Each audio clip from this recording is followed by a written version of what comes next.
All right. So I told you guys yesterday that I would talk about the 6 levels of dress. Now, a lot of the information that I'm going to share with you came from a woman named Taylor Sinclair. She was a student of Susan B. Cagill, who was also the instructor of the woman who created the Color Me Beautiful system. But this is not from the Color Me Beautiful system. Taylor's a brilliant, brilliant fashion consultant, image consultant, and she's developed some very, very powerful fashion-based technologies. So I want to give her credit, even though I'm not going to give you her system verbatim because it is a trademark copywritten system. I want to compare and contrast and give you some ideas. Remember that when we talk about the 4 pillars of hypnotic influence, when we talk about covert hypnosis in general, you can divide the things you do into passive and active. What I mean is, I don't have to turn them on. I don't have to turn them off. I don't have to decide to use them. They're just always on, right? Your clothing statements, the clothes you wear, are one of those things. Now, you do have to choose your clothing, obviously, but once you're wearing them, it's done. You can set it and you can forget it. The clothes that you wear will set the frame wherever you go. You understand that? The clothes that you wear will set the frame. In the world of covert hypnosis, frames rule. Frames rule. You can have all the cool linguistics in the world. You can have all the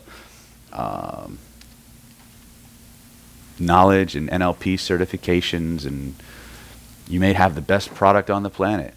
You go into a presentation and you lose the frame, you're done. Okay? You will lose access to your skills, you will lose access to your abilities because your reality crumpled. All right? One of the most, and the power to hold a frame is once again analogous to the intensity of the feelings in your body. So once again, we're coming right back to the most primal, fundamental element, feelings. Feelings are the foundation in my world. Other people will argue that.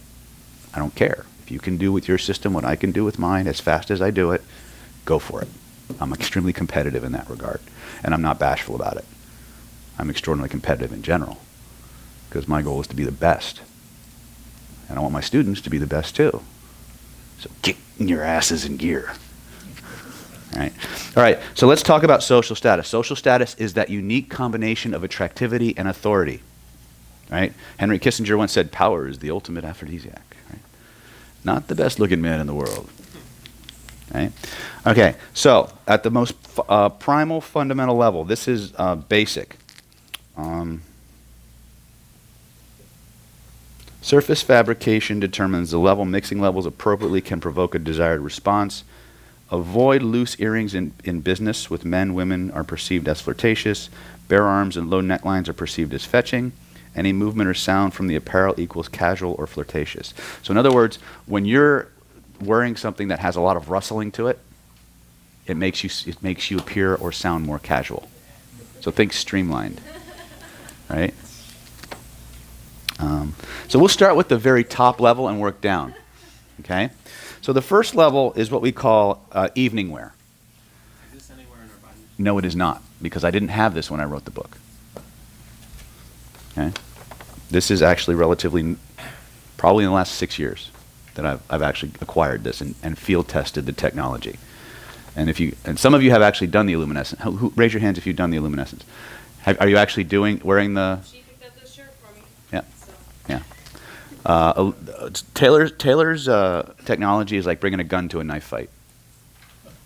It's that unfair. Yeah, yeah, right. And yes, you will wind up wearing clothes that you would never pick. It was very traumatizing. It is. It's extremely I had to get rid of like 10 years of acquired stuff. It was very, very traumatic. I'm still in therapy, but. When we talk about the highest level of social status, okay, we're talking about evening wear, formal wear, tuxedos, evening gowns, prom level shit, wedding level stuff. Anytime you put on a tux, you automatically go to the top of the charts, regardless of the context you're in. Now, it will look dramatically out of place at a rave, right? But the status will actually emanate. That's why it's John, right? Or Jim? Chris? I'm Jimmy Orr. Jimmy, yeah. Jimmy, that's John. You got 2 Orrs in here. That was kind of weird. I don't know if you guys knew that. Yeah, that was what screwed me up for a while. I was looking at you guys' names on the PayPal list, like Orr here and Orr here. I'm like, did he sign up twice? Right? But if you look at, just to juxtapose the Orr twins, right? Right? This is extraordinarily casual. This would be lower status than him. Yeah. So again, even though we're in the same room for the same reason, if both of these gentlemen got up to speak, who would we pay more attention to? Who would we give more credibility to? Even though we know he's just as smart as him, right? That's right. Right. Right. So tuxedo evening wear. This is the top of the pecking order, right?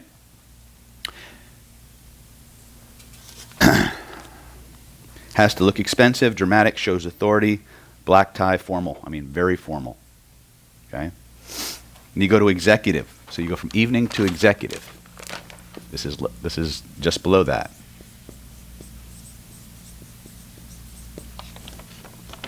Looks expensive. It's a very businessy kind of a look. Accomplished, very intelligent, refined. Means business, shows authority. Black tie, optional, 3-piece suit. Okay?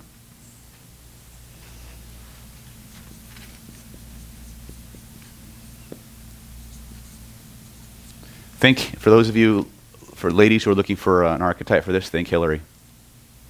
She's always wearing a jumpsuit or something that mimics a business suit, right? This is what we're talking about. Now, it doesn't mean you can't wear a nice dress, but it has to be, you know, a conservative hemline. It can't have these plunging necklines. It can't be, your cups can't be running over, you know.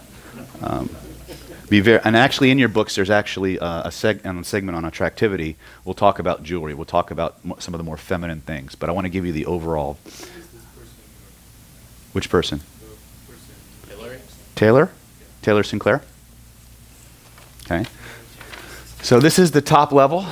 Anybody who's going to be out there dealing with people should probably jump on it, right?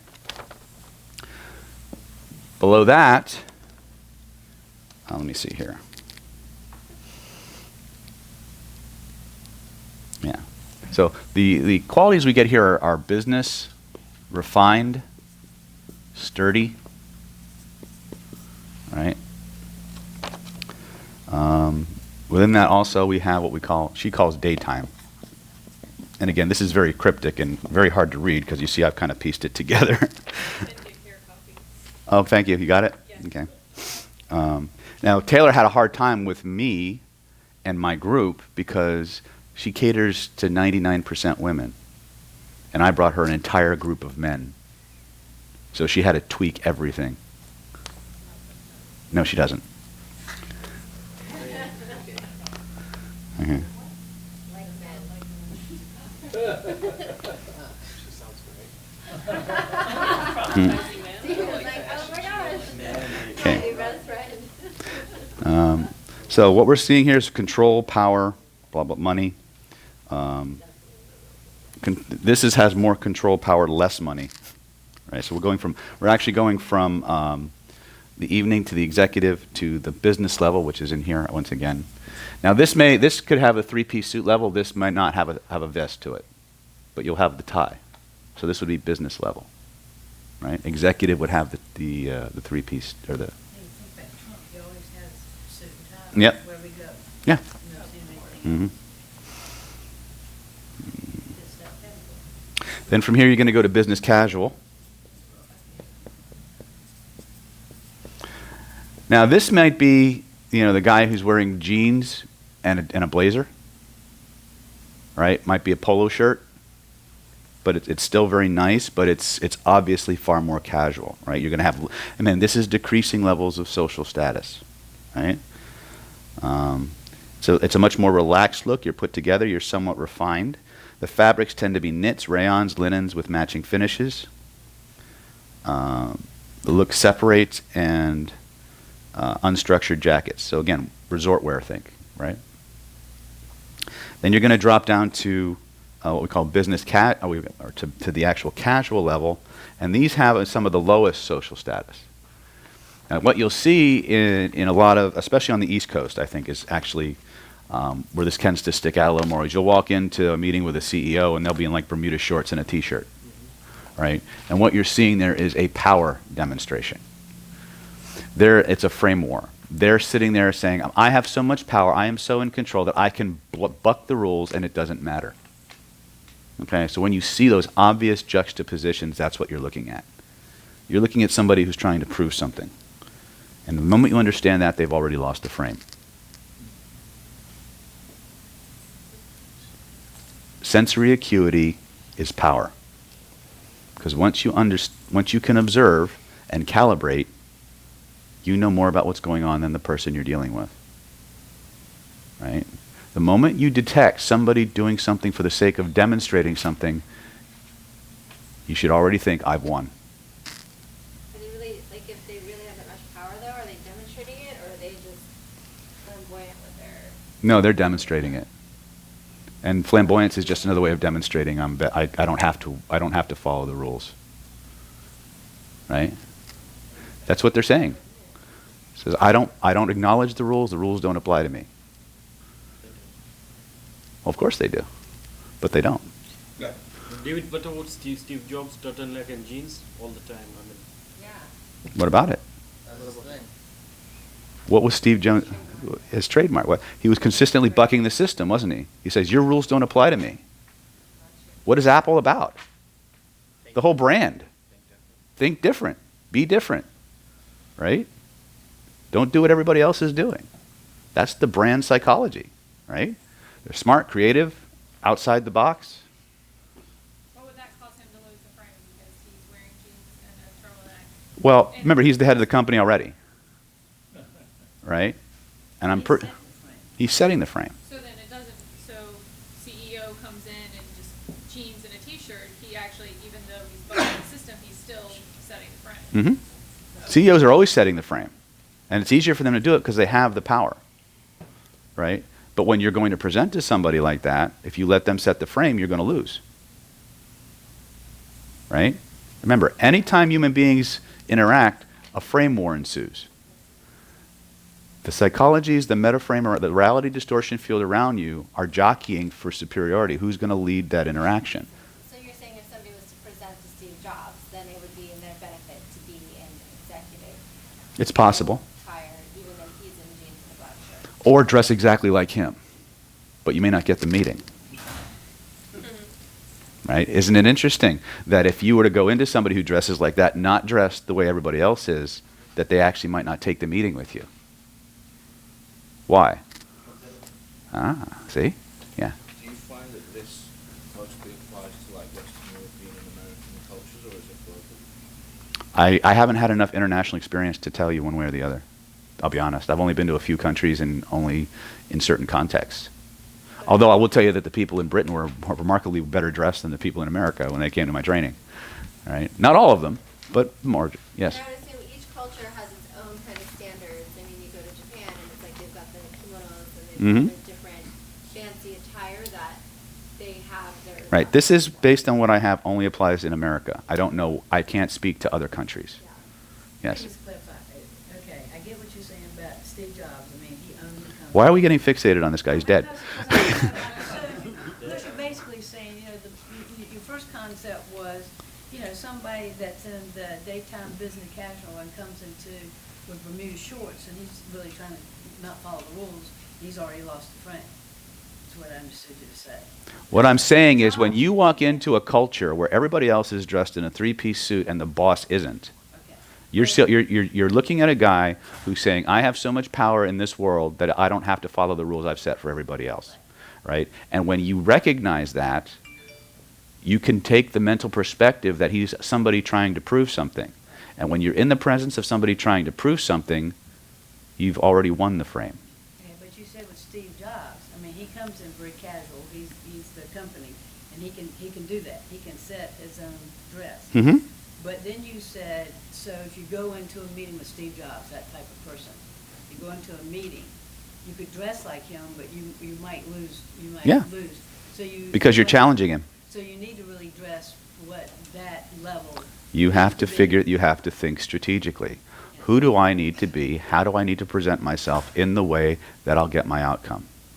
I'll give you a classic example from one of the few times I did trainings overseas. I was actually in Israel. I was doing a training for the vice presidents of Essence Security, and one of the guys there was a very, very well-traveled executive. He'd done a business in a lot of countries and things like that, and he was talking about how what I was teaching in terms of frame control and stuff, you'd have to be very careful in a place like Turkey, where if you walk in and you show any form of dominance or attempt at being an equal relationship, they're going to get extremely offended, right? Remember, our job isn't always to be dominant in the way that is alpha, that is obvious, that is threatening to people. Our job is to be dominant in the way that makes us effective in getting our outcome, even if that requires us to play the subordinate. Playing the subordinate doesn't make you a subordinate. Right? How many people here have children? Right? I have a 2-year-old who tends to get whatever she wants because she asks. Right? She doesn't say, "Daddy, get me that." She goes, "Daddy, can I have this?" You're like, "Oh." Right? You've had those moments. They just look at you that one way, they ask one thing, and even though you are brimming with cosmic power, infinite resources, and the ability to say no, you say, "Okay." How much? Who's really in charge in that dynamic? I can say no at any time, right? But I don't, because I have the power and I can afford to be benevolent, right? That's why one of the most powerful statements you can say to another human being is, "I need your help." Because it simultaneously raises their status and gives them a frame of benevolence. And that's, you'll see me, whenever I pull a lot of magic, first thing I'm sorry to bother you. I really need you. They told me you're the one that could help me. I really need your help. Boom. It's like flipping a switch. Changes their frame, puts them in the "I can help you" position, and if you deliver it sincerely and congruently, more often than not, you'll get the help you need. Believe it or not. That's how we're still on this road. Want to tell that story? You guys know. Give him the phallic thing.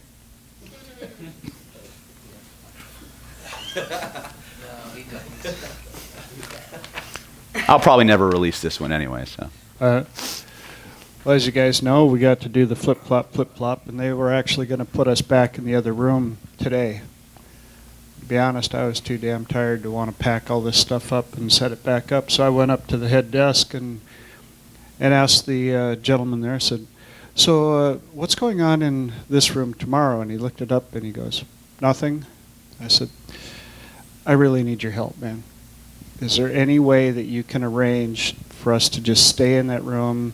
You'll save the hotel money from having to reset and do all the other stuff." And he was like, "Okay, I'll see what I can do." And then he came back here and he's like, "Yeah, we got it worked out." I was like, "Appreciate all that you do, and you're very professional about it. I appreciate it."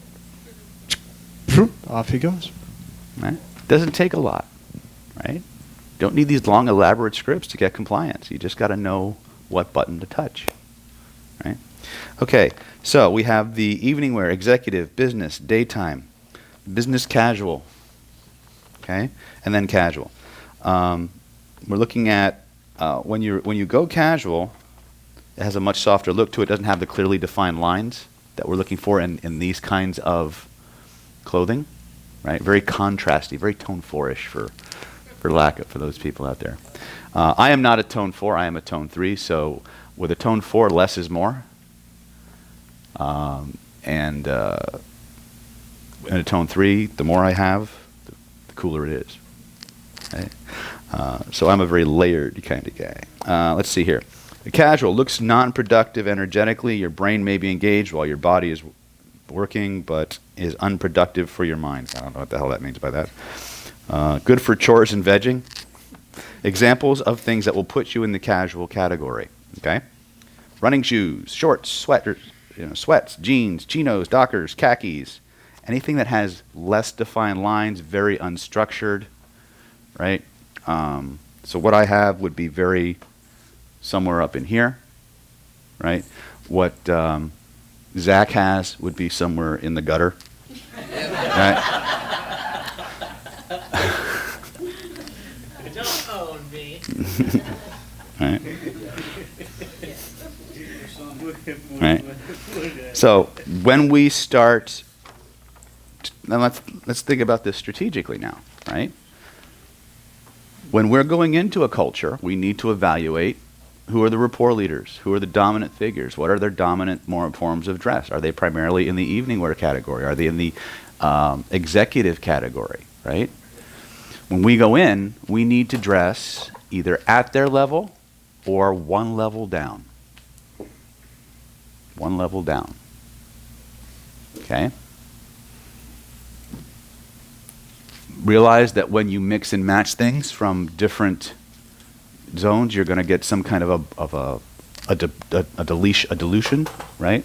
So a lot of times you'll see me like towards the end of a training, not today, but I'll come in and I'll be wearing sneakers instead of my dress shoes. And even though you don't see me from, the waist down most of the time, it still does lower my social status because they're casual shoes, right? Now my frame is so strong it doesn't make all that much difference, right? But it does have an effect, right?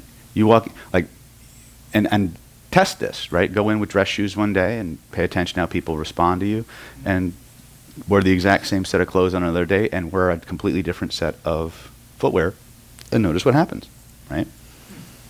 Okay. Yes. Same reason I dress up for seminars and classes, because I found that my attention is higher. Yes. Than clothing than when I dress up. Yeah. This goes to embodied cognition. They literally they tested this with a group of people. I don't know where the exact.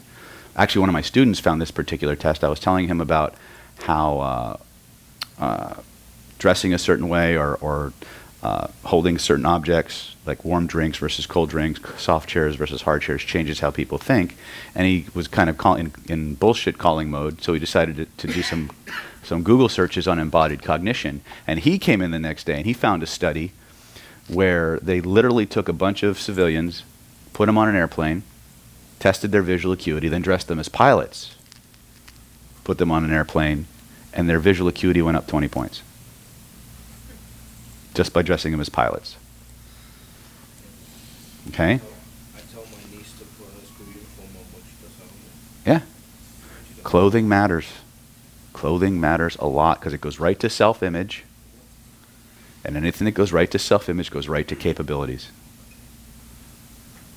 Right? I'm dressed like a slob, therefore I'm not that smart. Therefore, I deserve to not be as sharp. Sharp lines, sharp thoughts. Blurred lines, blurred thoughts. Yes? So my daughter wants to dress like a wizard all the time. We're better. Yeah, where's Wizard? It's because she's got a hippie for a mom. You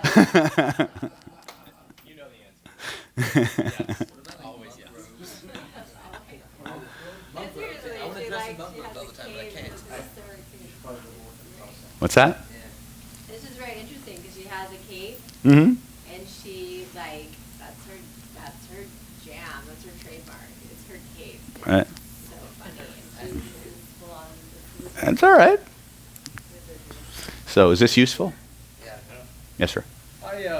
One thing about dressing is Mhm. the way clothes actually make you feel, not Mhm. just about. So I can put on nice clothes, but if I don't feel good, Mm-hmm. it's going to affect how I.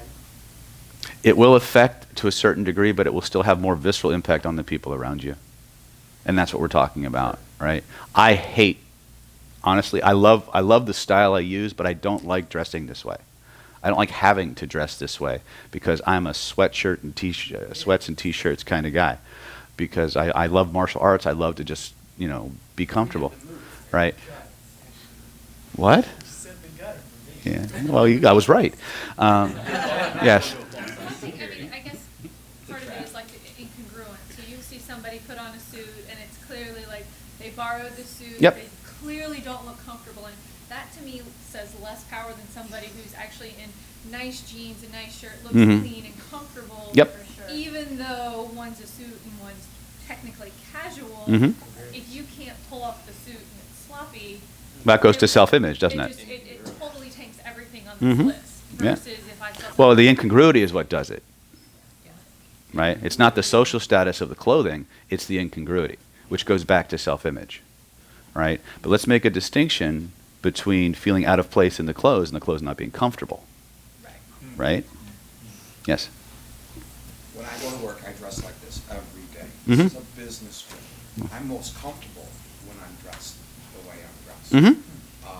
It's familiar. I'm sure that my shirt is a half-inch bigger than what is normal, so I don't. Yep. I don't get choked or whenever I am in an uncomfortable situation, I can get 2 fingers in there. But it goes through I guess my that's acceptable in certain contexts. What goes through my mind, though, is I only have one opportunity to make a first impression. That's right. So I want to exhibit, first of all, self-confidence, control of my own thoughts and where I'm going, and display to people that I've had a client say, I knew you knew what you were going to say before you even opened your mouth. I knew you knew what you were talking about. He had that feeling just because the car I drove, the way I walked, the way I was dressed. Is that hypnosis? Anything other than, Yeah, so that would be super so useful. I'm here. That's definitely the thing. Yeah. That's my point.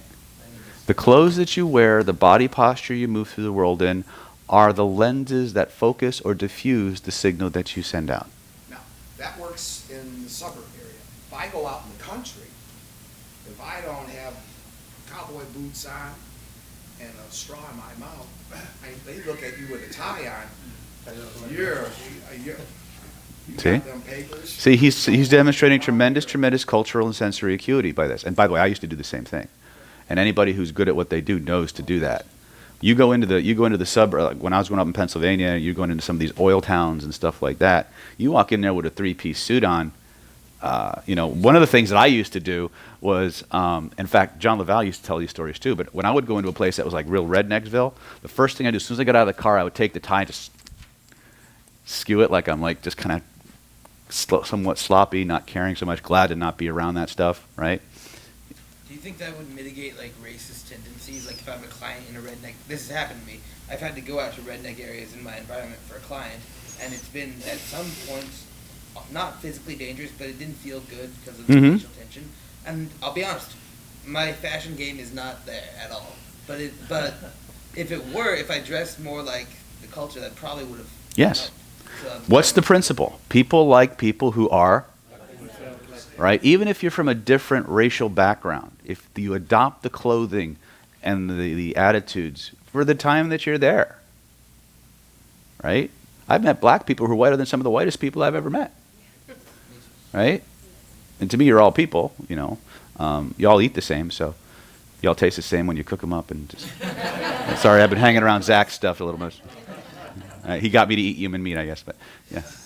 This also goes back to studies that were shown for those of us that are in home-based businesses where they've shown that dressing, even though you're home, nobody's around, getting out of your morning wear, putting on your business clothing, they've shown how it boosts your productivity simply because you put your mindset into, now I'm into business mode. I'm not in morning. Your identity changes as your apparel changes. Period. When I say identities are like a suit of clothes, it's more literal than you realize. Right? Dress for the person you need to be. Right? That's all I'm saying. Understand the levels of status. The higher you go up the chain, the more hypnotically suggestible the people become. Especially if they're at this level and you're here. right? It's not just about what about this, what about the exceptions to the rule.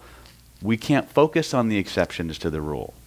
We have to focus on what's most likely. Because once we master that, now we have the bandwidth to deal with the exceptions. Nothing works on everybody, and something works on, and everything works on somebody. Yes? Just when I was in class, there was a girl that she deals with horses, Mhm. mainly all day long, and like high-end horses.